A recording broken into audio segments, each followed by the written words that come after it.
پھر شجر حجر مجھ سے کلام کیوں کرتے ہیں؟ میں ان چرن پرن کی زبان کیوں سمجھتی ہوں؟ یہ سن کر وہ ہنس دیا۔ وہ یاد دلانے لگا کہ اب کے امتحان میں اس کے نمبر بہت ہی کم ہیں اور گھر پر ڈانٹ پڑنے کے امکانات نہایت ہی واضح ہیں۔ ٹھیک ہے، اس نے سڑک کے موڑ والے برگد سے کہا، مجھے حساب نہیں آتا، مگر میں حضرت سلیمان کی طرح چرن پرن درختوں پھولوں سے باتیں کرتی ہوں، اور مجھے قطار میں چلتی چڑیوں کی تمام مصروفیات کا علم ہے، اور یہ بھی کہ جب رنگین شیشے کے کنچے کو جلتے بلب کے رخ کر کر دیکھو تو اس میں روشن سمندر ہوتا ہے اور اس میں سرخ مچھلیاں تیرتی ہیں۔ لیکن جب اس نے لفظ پڑھنا شروع کیا تو اسے معلوم ہوا کہ کہانیوں کے رنگوں کو لوگ قید کر کے مار ڈالتے ہیں۔ اس پر اس کا دل بوجھل ہو گیا۔ اب وہ رنگین ہفت رنگ بلبلے اس کے آس پاس اڑنا بند ہو گئے۔ کہانیاں اب سفید اور سیاہ لکیروں میں ڈھل گئی تھیں۔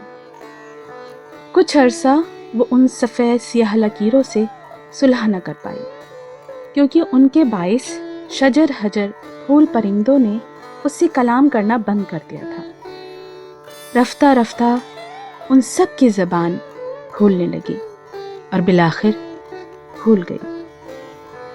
پھر اچانک اس نے ایک لڑکی کی کہانی پڑھی جو ایک خرگوش کے پیچھے سرنگ میں بھاگتی بھاگتی نیچے ہی نیچے مسلسل اندھیرے گہرے بے تحاشا اندھیرے میں گرتی چلی گئی۔ صدیوں تک اس نے اپنے آپ کو آنسوؤں کے تالاب میں پایا، تو آنسوؤں کے تالاب میں پہنچ کر سب چیزوں کے رنگ ڈھلتے گئے۔ اب واقعی ہر چیز سفید اور سیاہ میں قید ہو گئی۔ کہانیاں لفظوں میں اسیر ہو گئیں، فضاؤں کے اڑتے چمکتے رنگوں سے خالی ہو گئیں۔ رنگوں کی موت کا سلسلہ تب سے شروع ہوا۔ مگر تم ہنکار نہیں بھر رہے، تمہیں بار بار کہنا پڑتا ہے کہ یہ کہانی کے آداب کے خلاف ہے۔ تو رنگوں کی موت کا سلسلہ تب سے شروع ہوا۔ ایسے اپنے آپ پر کلر بلائنڈ ہونے کا شبہ ہونے لگا۔ درختوں، پھولوں، پتوں، پرندوں، موسموں کے رنگ ختم ہوتے جا رہے تھے۔ انسانوں کی شکلیں بدلنے لگی، لفظوں کے مفہوم الٹ پلٹ ہو گئے۔ اب اس کو آس پاس بہت سی کہانیاں سنانے والے مل جاتے۔ شہزادیاں سرے شام سہلا سنگار کیے بال بال موتی پروئے جھروکھوں میں آن کھڑی ہوتی، مگر اسے ان میں کوئی دلچسپی نہ تھی۔ اس کو اسکول کی ایک ساتھی نے گردن کٹی شہزادی کی کہانی سنائی جو اسے بے حد زندہ اپنے ارد گرد سانس لیتی محسوس ہوئی۔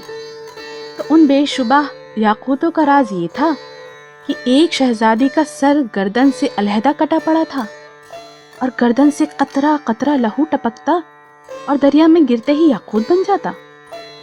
تبھی اسے معلوم ہوا کہ یہ کہانیوں کی دنیا عجیب ہے۔ اچھی کہانیاں کٹی گردنوں سے ٹپکنے والا قطرہ قطرہ لہو ہے کہ دریا میں گرتے ہی یاقوت بن جاتا ہے اور لہو رنگ شفاف۔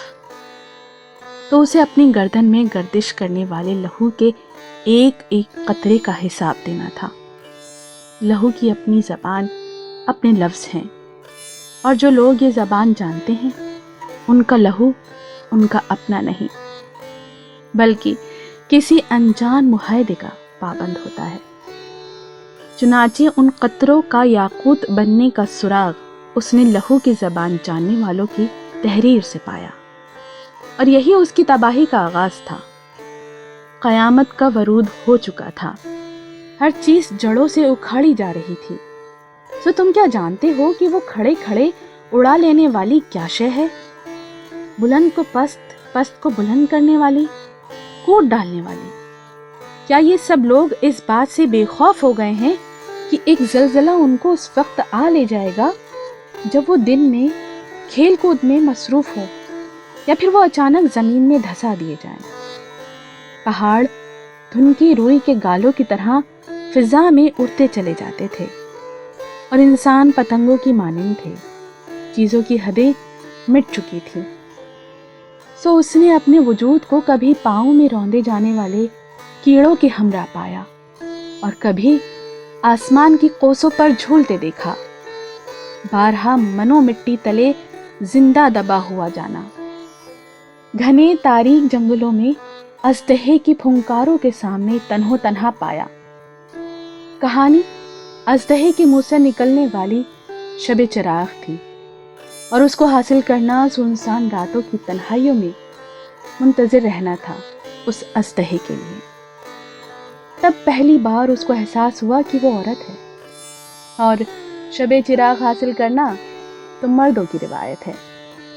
یہ ہے اس کی گردن کا لہو، قطرہ قطرہ گر کر یاقوت بن سکتا ہے، مگر اس کے لیے بھی گردن کا کٹنا لازمی ٹھہرتا ہے۔ جب شہزادیوں کی گردنیں تن سے علیحدہ کرتے ہیں تو وہ عظمت کی علامتیں بن جاتی ہیں، مگر ایک عام معمولی عورت کی گردن اس کے جسم سے جدا ہو جائے تو اس کی گردن سے ٹپکنے والا قطرہ قطرہ لہو یاقوت نہیں بنتا۔ تم ہنکار نہیں بھر رہے۔ شاید یہ کہانی نہیں، تم سو چکے، میں جاگ رہی ہوں۔ ابھی اس کہانی کو اور آگے جانا ہے، کیونکہ اس معمولی عورت، بے حد عام عورت نے شب چراغ کی جستجو کو خیر بات کہہ دیا۔ مگر پھر بھی ایک عجیب واقعہ ہوا۔ ایک کھڑی دوپہر اچانک اس کا نام پکارا۔ اس نے مڑ کر دیکھا، اب کی بار اس کی پشت سے آواز دی۔ وہ گھومی، اب کی کسی نے اس کو اوپر سے پکارا۔ اس نے چہرہ اوپر اٹھا لیا، پھر کسی نے اس کو پاؤں تلے سے آواز دی۔ وہ زمین پر چھپ گئی۔ اب چاروں سمت اس کے نام کی پکار تھی۔ اس نے دیکھا شجر حجر اس سے ہم کلام تھے، چرن پرن کیڑے مکوڑے گزرے ہوئے آنے والے سب مکمل وجود سے بات کرتے تھے۔ دنیا میں زمین سے آسمان تک شور کا دھواں آ نکلتا تھا۔ ان سب چیزوں کے وہ پرانے خوبصورت رنگ ڈھل چکے تھے، اور اب اس کے یہ ساتھی اس کے ہمدم نہیں، اس کے مدعی تھے، اس پر جرح کرنے والے، جن کے جواب دیتے دیتے وہ نڈھال ہو چکی ہے۔ وہ تو جن و انس، سمندر و ہواؤں، چرن پرن پر کچھ اختیار نہیں رکھتی۔ پھر بھی ایک طویل طویل عرصے سے عصا کے سہارے کھڑی جنات سے وہ عجیب و غریب محل تیار کراتی ہے۔ صدیوں سے استادہ اب اس عصا کو دیمک چاٹ رہی ہے۔ قریب ہے کہ وہ عصا بھربھرا ہو کر گر جائے، اور اس کے ساتھ ہی وہ خود بھی۔ تب سب پر اس کی موت کا راز کھل جائے، محل کی تعمیر کا کام رک جائے، نہ مکمل، بے سود، لا حاصل۔ یہ تھی کہانی ایک دفعہ کا ذکر ہے، جس کی لیکھکا ہیں خالدہ حسین۔ آپ کو یہ کہانی کیسی لگی یہ آپ ہمیں ضرور بتائیں، کیونکہ آپ کی رائے ہمارے لیے بے انتہا ضروری ہے۔